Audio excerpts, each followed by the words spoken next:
Assalomu alaykum. Bugun 23-iyul. Yana bitta sortimiz pishib, o'tib ketgan, tugayapti. Video qilgani vaqt bo'lmadi. Jonlarini yuriliga. Oxirgi boshlari qolgan.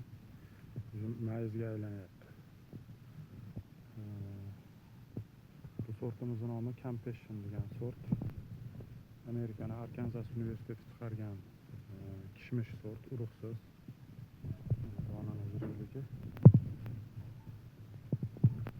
Urug'siz, keyin pish vaqti ham yaxshi, bunaqa kechmas.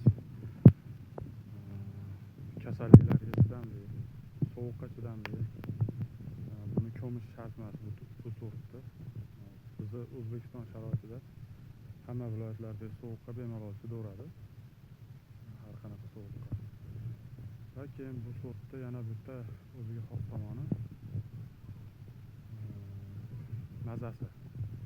Juda ham boshqacha mazasi bor. Muskat yana bir narsalar aralashgan, juda ham boshqacha ta'm. Shakarliligi juda ham yuqori. Keyin karsillaydigan juda ham yaxshi sort.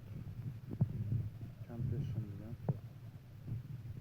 Mazasi bo'yicha eng murakkab ta'mli, murakkab bir shirin muskat va yana boshqa har xil narsalar aralashib, gul hidiga o'xshash, ta'miga o'xshash narsalari bor. Eng zo'r ta'mli sortlardan bittasi.